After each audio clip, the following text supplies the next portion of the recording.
प्रदेश की राजधानी लखनऊ में नियुक्ति पत्र वितरण के अंतर्गत हुए आज के इस कार्यक्रम में उपस्थित सभी अभ्यर्थीगण और प्रदेश के अलग अलग जनपदों में आयोजित कार्यक्रमों में उपस्थित सभी जनप्रतिनिधिगण और अभ्यर्थीगण, उपस्थित बहनों और भाइयों, आदरणीय प्रधानमंत्री जी की प्रेरणा से मिशन रोजगार के अंतर्गत नियुक्ति पत्र वितरण के क्रम में अब आज हम यहां पे कृषि विभाग से जुड़े हुए मंडी सचिव और तकनीकी सहायक के नियुक्ति पत्र वितरण के इस कार्यक्रम के साथ यहां पर उपस्थित हुए हैं। मैं सबसे पहले 3,400 से अधिक नवचयनित आप सभी अभ्यर्थियों का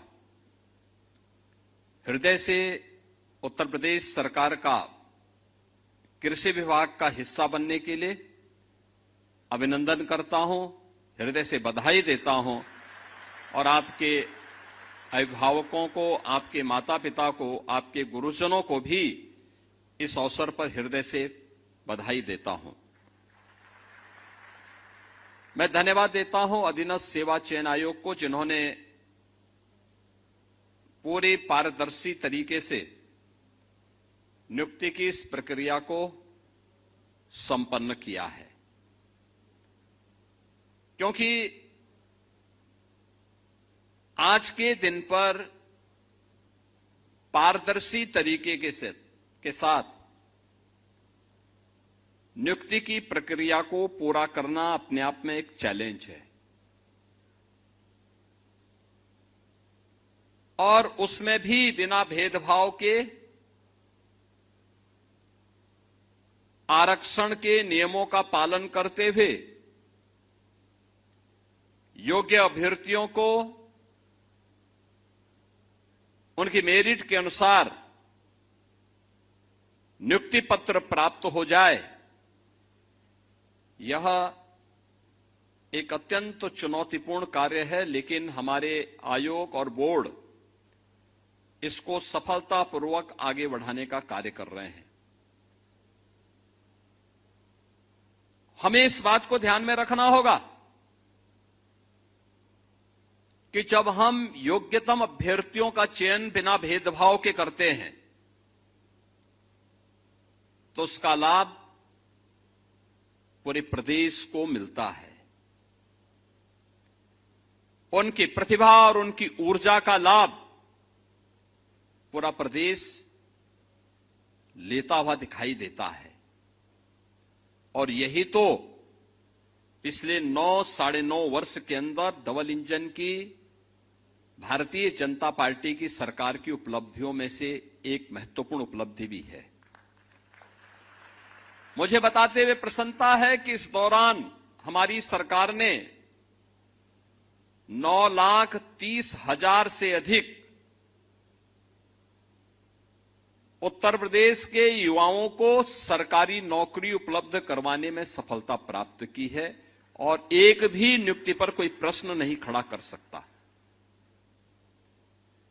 हमने पहले दिन से तय कर रखा है कि जो 17 के पहले की परिपाटी थी कि नियुक्ति का विज्ञापन निकलता था,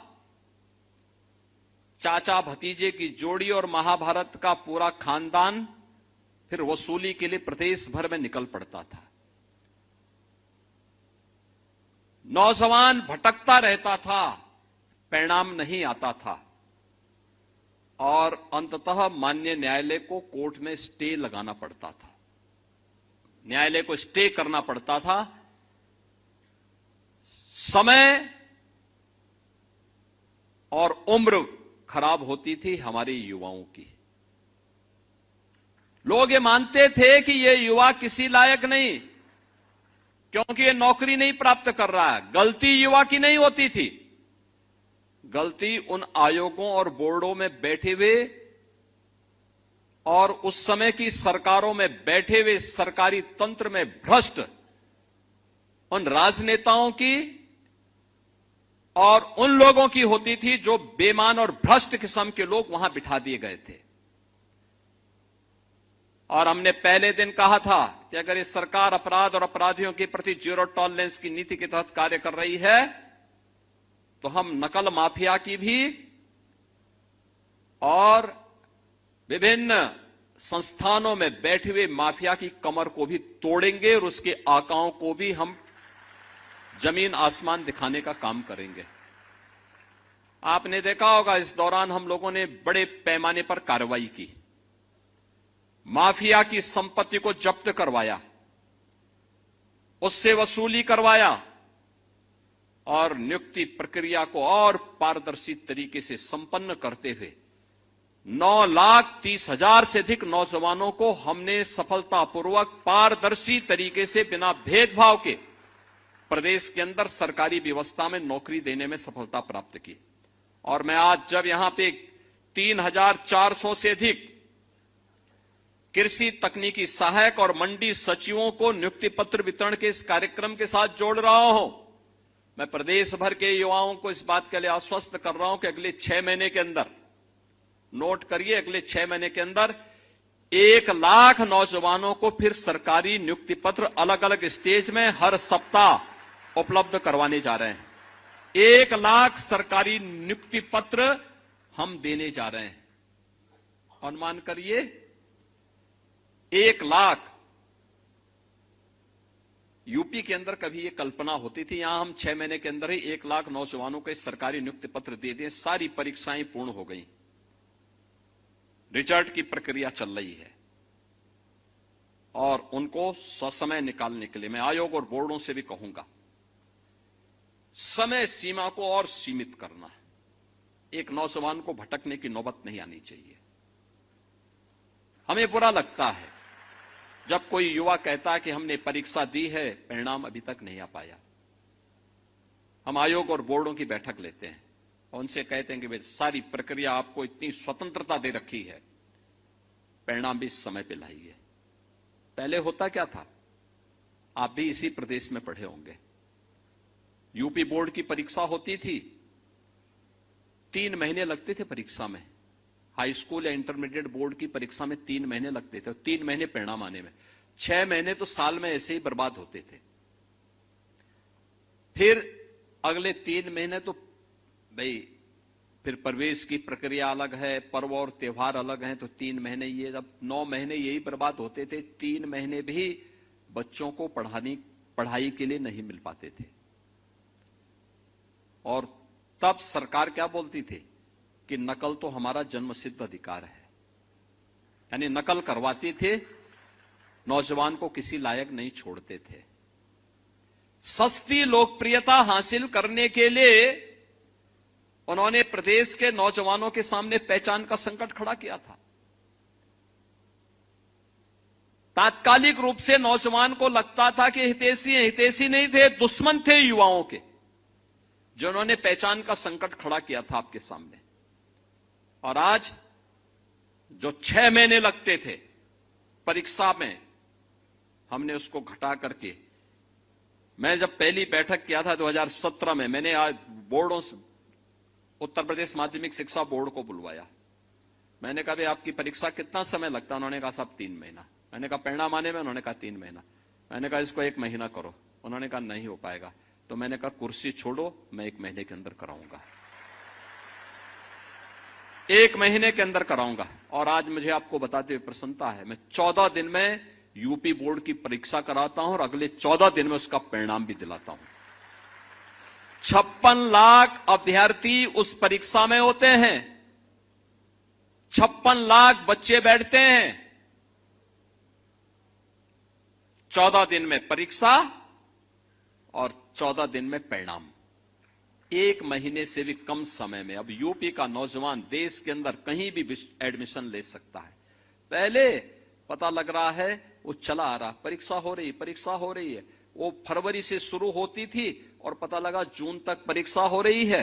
और जून में जब तपती हुई गर्मी में कोई बच्चा गिरता था कहीं, कोई गिरता था कहीं, उतनी भीषण गर्मी में जब लू चलती थी तब परीक्षा कराई जा रहे हैं। मैंने उच्च शिक्षा वालों से भी कहा है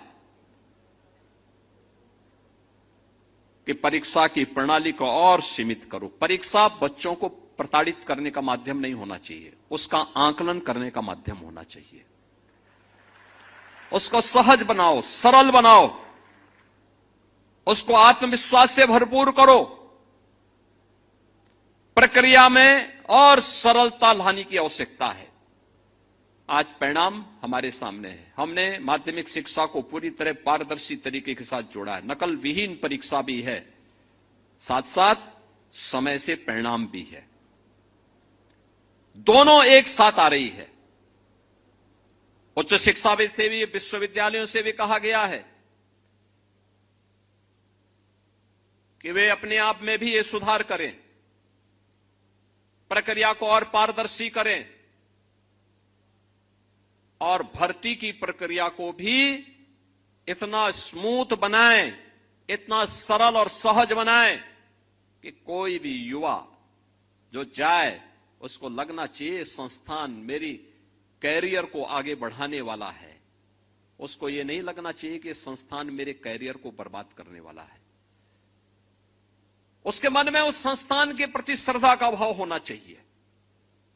इसके लिए संस्थान को अपने आप को तैयार करना चाहिए।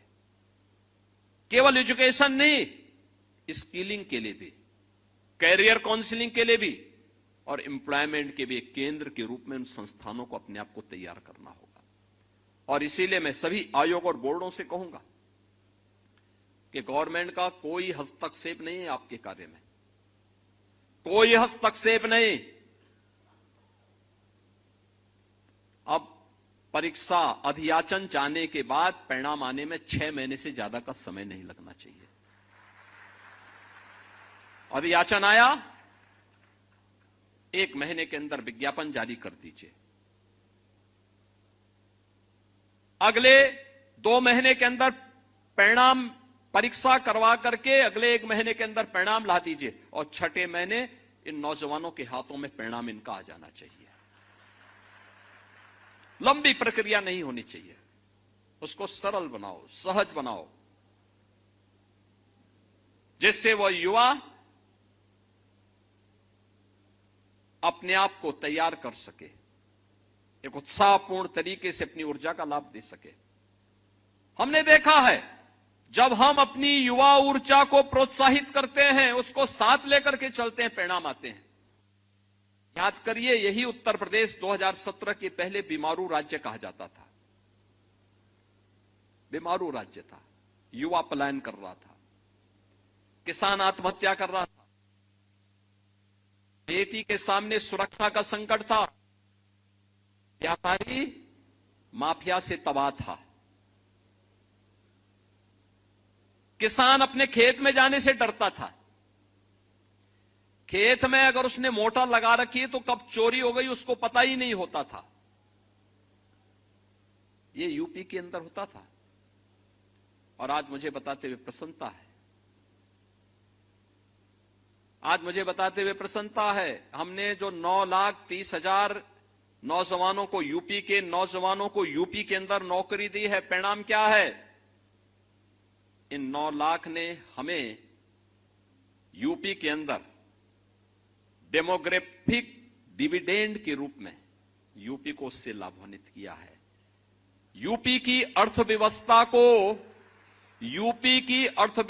को 3 गुना करने, यूपी की प्रति व्यक्ति आय को 3 गुना करने में इन नौजवानों ने योगदान दिया है। इनकी प्रतिभा का लाभ हमने उठाया है। पिछली सरकारें युवाओं के भविष्य के साथ खिलवाड़ करती थी, छात्र के जीवन के साथ खिलवाड़ करती थी, नौकरी बंदर बांट करके पैसे के बल पर देती थी। मैं जब यहां पे नियुक्ति पत्र वितरण कर रहा था, मुझे अच्छा लग रहा था इन नौजवानों के चेहरे की चमक को देख करके कि आज उसके जीवन का एक महत्वपूर्ण दिन है, क्योंकि उसको बिना किसी लेन देन के, बिना किसी सिफारिश के, बिना किसी पैसे लेन देन के आज उसको नियुक्ति पत्र प्राप्त हो रहा, उसके सपनों को एक उड़ान मिल रहा है। 2017 के पहले संभव है और यही कारण है जब इस युवा ऊर्जा को यूपी के विकास के साथ जोड़ा गया। आज परिणाम क्या है? ये युवा यूपी को बीमारू राज्य से उभार करके भारत के टॉप 3 इकोनॉमी के रूप में उत्तर प्रदेश को स्थापित करने में सफल हुआ है। परिणाम यहां से आता है। कोई सरकार ये कहे कि हम युवाओं की उपेक्षा करके विकास कर लेंगे, परिणाम ला देंगे, ये दिवा स्वप्न है, कभी नहीं हो सकता। 2017 के पहले यूपी के सामने संकट था, इसलिए क्योंकि इन युवाओं की उपेक्षा हुई थी, उनके जीवन के साथ खिलवाड़ होता था, उन्हें हर प्रकार से अपमानित होना पड़ता था। अपने प्रदेश में तो नौकरी नहीं मिलती थी, लेकिन यूपी की छवि इतनी खराब थी, कर्फ्यू, दंगा, उपद्रव, भ्रष्टाचार, ये यूपी की पहचान बन चुकी थी। तो यूपी के बाहर भी उसको पहचान के संकट के दौर से गुजरना पड़ता था। हताश और निराश युवा पलायन करने के लिए मजबूर होता था, पहचान छुपाने के लिए मजबूर होता था। आज मैं आप सभी युवाओं से कहता हूं, आज आपके सामने पहचान का संकट नहीं है। आप यूपी के अंदर भी और यूपी के बाहर भी, दुनिया भी आपका स्वागत करने के लिए पूरी तरह तैयार है। अभी आपने देखा होगा परसों और नरसों 3 दिन हमने यहां पे 19, 20, 21 में जापान, जो दुनिया के अंदर अपनी टेक्नोलॉजी के लिए और अपने कमिटमेंट के लिए जाना जाता है, जापान के 240 एक बड़े प्रतिनिधि मंडल में, जिसमें वहां के बड़े नेता थे, नौकरशाह थे, उद्यमी थे, वे लोग यूपी का दौरा किए। यूपी के साथ पहली बार इतना बड़ा दल भारत की यात्रा पे आया था, पहली बार आया। यानी जापान के साथ हमारे सैकड़ों वर्षों के सांस्कृतिक संबंध हैं। जापान के साथ भारत के राजनीतिक संबंधों के 75 वर्ष पूरे हो रहे हैं, लेकिन पहली बार जापान का इतना बड़ा दल भारत के अंदर आया था। और भारत में भी उन्होंने किसी राज्य को चुना, यूपी को चुना, और उन्होंने कहा कि साहब हम यूपी के यूथ को जापान में नौकरी देना चाहते हैं, यूपी के नौजवान को जापान में नौकरी देना चाहते हैं। 2017 के पहले तो कोई नहीं आता था, कोई नहीं आता था।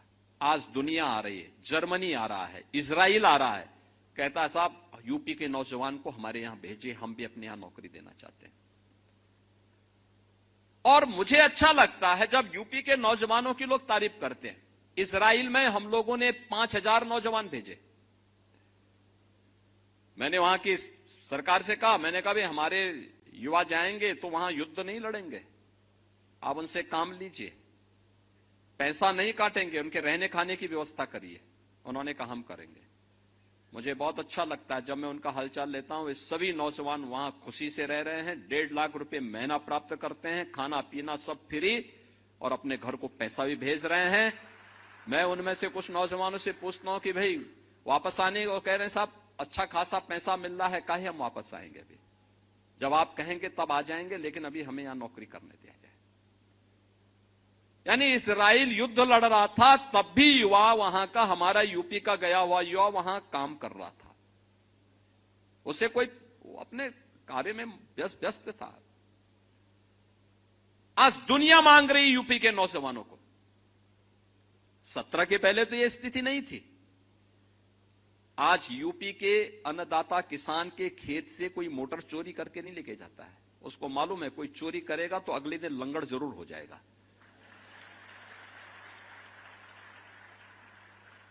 और पहले 17 के पहले तो वह सरकार ही मोटर चोरी करवाती थी। हाँ, वही लोग चोरी करवाते थे। चोर कोई दूसरा थोड़े था, वही चोरी करवाते थे। बिजली देते नहीं थे, बिजली गायब। कल मैं रायबरेली गया था, पता लगा कि वहां क्या पूरे प्रदेश के अंदर वही स्थिति थी। 1 सप्ताह दिन में, 1 सप्ताह रात्रि में बिजली आती थी। तो मैंने कहा चलो 1 सप्ताह तो देते थे ना। कहा नहीं साहब, वो भी 3 घंटे की बिजली, 3 घंटे की बिजली, क्या विकास कोई करेगा? 3 घंटे बिजली। और हम लोग यूपी देश के अंदर उन राज्यों में है जो किसानों को अपने यहां सर्वाधिक बिजली देता है। लगभग 10 घंटे की बिजली हम यूपी के किसानों को देते हैं,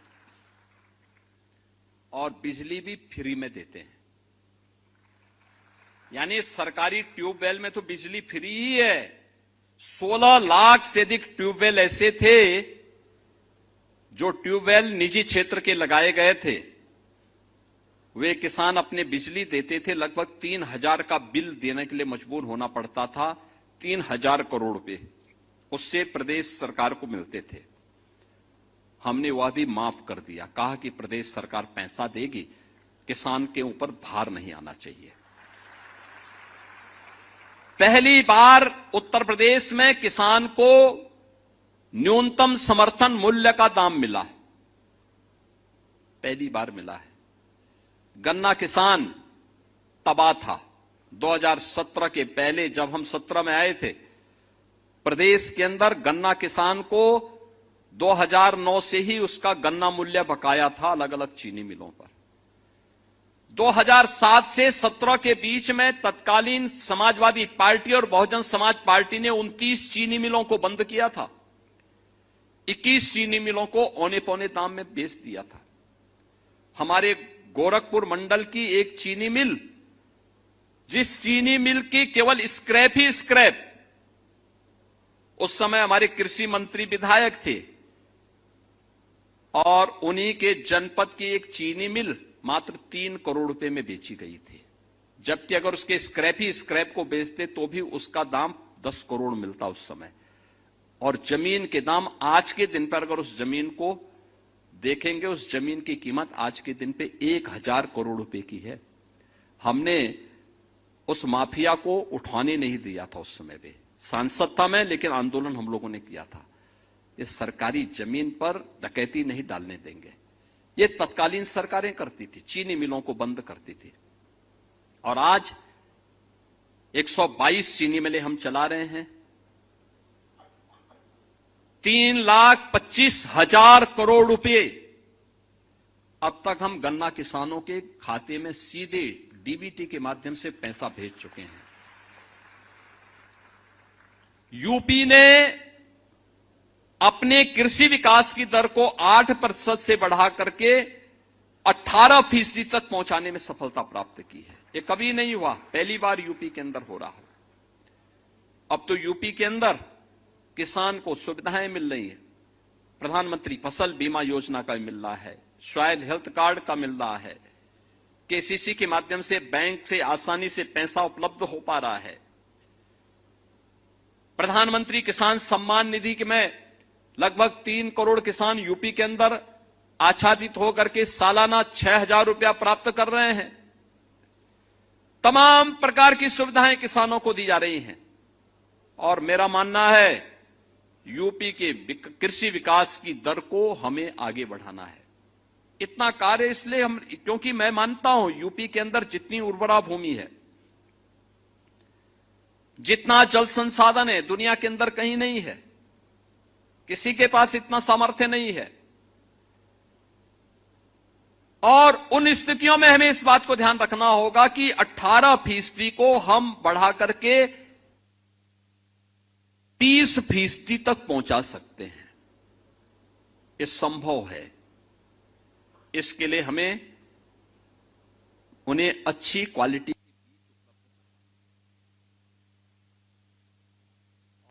चौधरी चरण सिंह जी के नाम पर लखनऊ में सीड पार्क का निर्माण का कार्य प्रारंभ हो रहा है। समय पे क्वालिटी सीड किसानों को प्राप्त हो सके, लखनऊ में बन रहा है। कृषि विज्ञान केंद्र 17 के पहले किसान कहीं एजेंडे में नहीं था। तत्कालीन सरकार के एजेंडे में किसान था ही नहीं। मुझे याद है 2014-15 में हुदहुद एक साइक्लोन आया था। उसके कारण उस समय अतिवृष्टि की स्थिति पैदा हुई थी। साल भर ऐसे ही है जैसे इस बार अल नीनो है। असमय बारिश, अतिवृष्टि, अनावृष्टि। इसके दौर से, जब किसान को आवश्यकता होती थी बारिश की तब बारिश नहीं होती थी, लेकिन जब उसको लगता था कि अब बारिश न हो तब बारिश होने लगती थी। और उस समय 14-15 में आया था हुदहुद साइक्लोन। इसके कारण वर्ष भर का फसल चक्र बिगड़ा था। भारत सरकार ने आपदा राहत से पैसा उपलब्ध करवाया था और 14-15 का पैसा 2017 तक नहीं बंट पाया था। 17 में हमने वो पैसा किसानों को बांटा था। जब मैं मुख्यमंत्री बन गया तब हमने बांटा था। शाही जी उस समय कृषि मंत्री बन गए थे, तब ये पैसा हमने किसानों को बांटा था। आज कोई आपदा आती है, हमने किसान के लिए भी व्यवस्था की है कि कहीं वन्य जीव से संघर्ष हो जाए या आकाशीय बिजली की चपेट में आ जाए या किसी सर्पदंश की चपेट में कोई किसान या बटाईदार या किसान के परिवार का कोई सदस्य आ जाए, तत्काल इसे आपदा राहत की श्रेणी में लेकर के 5 लाख रुपए की सहायता उस परिवार को तत्काल दे दी जाए। तत्काल दी जाए। हम लोग तत्काल देते हैं, 24 घंटे के अंदर पैसा उस परिवार को मिलती है। अगर कहीं पे अतिवृष्टि अनावृष्टि के कारण खेत को नुकसान हुआ है, फसल बीमा का पैसा मिलेगा बाद में, लेकिन आपदा राहत का पैसा उसको परिवार को तत्काल, उस किसान को तत्काल मिल जाना चाहिए। ये करने की इच्छा शक्ति होनी चाहिए। लेकिन इसके लिए सरकार ने सिंचाई के दायरे को भी बढ़ाया। जब पहले किसान एजेंडे का हिस्सा ही नहीं था तो कैसे ये लोग बढ़ाते? आप सोचिए, हम लोगों ने सबसे पहले 2017 में आने के बाद 2018 में बाण सागर की परियोजना पूरी की। 2.5 लाख हेक्टेयर भूमि को ये सिंचाई की सुविधा दे रही है। फिर हमने अर्जुन सहायक परियोजना को बुंदेलखंड की दिशा से इसको पूरा करवाया। इसने महोबा से लेकर के बांदा तक सिंचाई की सुविधा को आच्छादन बढ़ाया। और बाद में 2021 में हम लोगों ने सरयू नहर राष्ट्रीय परियोजना का कार्य पूरा किया। ये बहराइच से लेकर के गोरखपुर तक 9-10 जनपदों को 14 लाख हेक्टेयर भूमि को सिंचाई के अतिरिक्त सुविधा दे रही है। यह योजना सरयू नहर राष्ट्रीय परियोजना कब बनी थी? 1972 में। और पूरा कब हो रही है?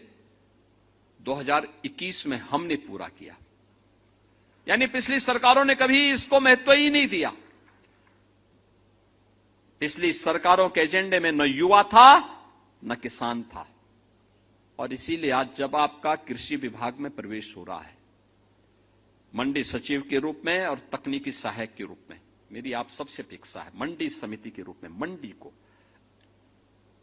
ऐसा चमकाइए, साफ सुथरा हो, कचरे का निस्तारण हो, जो व्यापारी वहां रहता है वे भी साफ सुथरे तरीके से वहां रहें।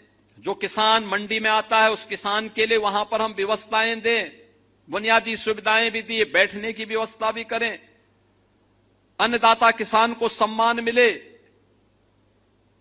रंग रोगन करने की व्यवस्था हो। उन ग्रामीण सड़कों को जो मंडी समिति के अंतर्गत हैं उनका समय पे चयन और समय पे उनका निर्माण हो। मंडी समिति के शेड अच्छे हों और प्रभावी हों और किसान की उपज को वहां पर प्रोक्योर करने की व्यवस्था और एमएसपी देने का उचित प्लेटफॉर्म भी हो। मंडी को हमें ई नाम से जोड़ने की कार्रवाई को भी आगे बढ़ाना चाहिए। ये प्रक्रियाएं अगर हम समय पे करते हैं, योगदान देते हैं, तो यह देश के प्रति हमारा कर्तव्य होगा। यही हमारे लिए नेशन फर्स्ट है। नेशन फर्स्ट या भारत माता की जय करने से जय नहीं होता है। इसके लिए अपने कर्तव्यों का ईमानदारी पूर्वक निर्वहन करना है। तकनीकी सहायक के रूप में आपकी जिम्मेदारी होनी चाहिए किसान को तकनीक के साथ जोड़ना। इरिगेशन में कैसे हम खेत को पूरा पानी से लबालब करने की बजाय ड्रिप इरिगेशन को कैसे महत्व दे सकते हैं, स्प्रिंकलर प्रणाली को कैसे हम प्रभावी आगे बढ़ाने में योगदान दे सकते हैं, कैसे हम आधुनिक तकनीक का उपयोग करवा सकते हैं, इससे आमदनी कई ज्यादा बढ़ेगी किसान की। कैसे हम 100 फसली ले सकते हैं, कैसे किसान की आमदनी को बढ़ाने के लिए उसको वैल्यू एडिशन के साथ जोड़ा जा सकता है। ये सभी कार्य अगर आप समयबद्ध तरीके से बढ़ाएंगे, इसका लाभ होगा। आपके प्रति अन्नदाता किसान के मन में एक श्रद्धा और सम्मान का भाव पैदा होगा। आप में से ज्यादातर लोग किसान परिवार से जुड़े हुए हैं। उस किसान के लिए जो सर्दी, गर्मी, बरसात की परवाह किए बगैर पेट भरता है, हम सबका, प्रदेश का, देश का, दुनिया का, उस अन्नदाता किसान के प्रति हमारे मन सम्मान का भाव होगा।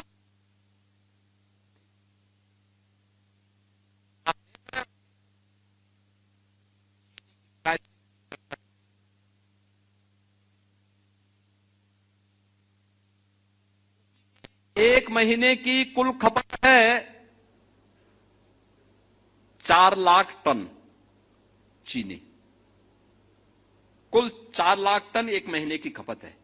हमारे पास मौजूद है 28 लाख टन।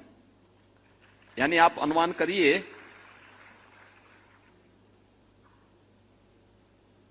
7 महीने की चीनी हमारे पास मौजूद है। और हम 15 अक्टूबर से फिर चीनी मिल चालू करेंगे तो 90 लाख टन यानी 900 लाख कुंटल चीनी का फिर से प्रोडक्शन अपनी चीनी मिलों के माध्यम से कर देंगे। यानी इतने बड़े पैमाने पर सामर्थ्य यूपी के पास है। यूपी की 25 करोड़ जनता का ही नहीं, भारत की 140 करोड़ जनता का पेट भरने की सामर्थ्य यूपी रखता है। और उसके लिए तकनीकी सहायक में आपकी एक बड़ी भूमिका हो सकती है। कृषि विज्ञान केंद्र के माध्यम से बहुत अच्छे कार्य वर्तमान में कृषि विज्ञान केंद्र चलने शुरू हुए हैं, कृषि विश्वविद्यालय चल रहे हैं। और इस समय प्रधानमंत्री जी की प्रेरणा से कृषि वैज्ञानिक और तकनीकी सहायक अब खेत की बात यानी खेती की बात खेत में करने लग गए। लैब टू लैंड की बात करने लग गए। अब लैब पे ये एक्सपेरिमेंट नहीं होगा, अब वह किसान के खेत में होगा। हमें खेती की बात करनी है तो किसान के खेत में करेंगे, कार्यालयों में नहीं, सेमिनार के हॉल में नहीं, उस खेत में ये बात होगी। और इस अभियान को हमें गति देनी होगी। मुझे लगता है कि आपको लगता है कि अगर सरकार ने पारदर्शी तरीके से नियुक्ति की प्रक्रिया दी है और यूपी के नौजवानों को ये अपॉर्चुनिटी मिली है, तो हम इसका लाभ अपने प्रदेश को दें, आने वाली पीढ़ी को दें, देश को दें। और यही हमारे लिए नेशन फर्स्ट की थ्योरी है, यही हमारे लिए भारत माता की जय है। जब हम अपने कर्तव्य का अपने क्षेत्र में ईमानदारी पूर्वक निर्वहन करते हैं तो, और उस निर्वहन के लिए मैं आप सबका आह्वान करूंगा। आपको रक्षाबंधन के ठीक पहले आपको यह नियुक्ति पत्र प्राप्त हो रहा है, तो स्वाभाविक रूप से जिन बेटियों को यह नियुक्ति पत्र प्राप्त हो रहा है उनके परिवार के सदस्यों को तो खुशी होगी ही, लेकिन जिन नौजवानों को भी प्राप्त हो रहा है उनकी बहनों को और उनकी माताओं को और भी प्रसन्नता होगी। मैं इस अवसर पर उनके अभिभावकों को हृदय से उनका अभिनंदन करता हूं, आपको बधाई देता हूं और विश्वास करता हूं कि उत्तर प्रदेश को एक आत्मनिर्भर और उत्तर प्रदेश, विकसित उत्तर प्रदेश बनाने के लिए आप सब अपने अपने क्षेत्र में अपना योगदान देंगे। इस विश्वास के साथ आप सबके प्रति मेरी मंगलमय शुभकामनाएं हैं। धन्यवाद। जय हिंद।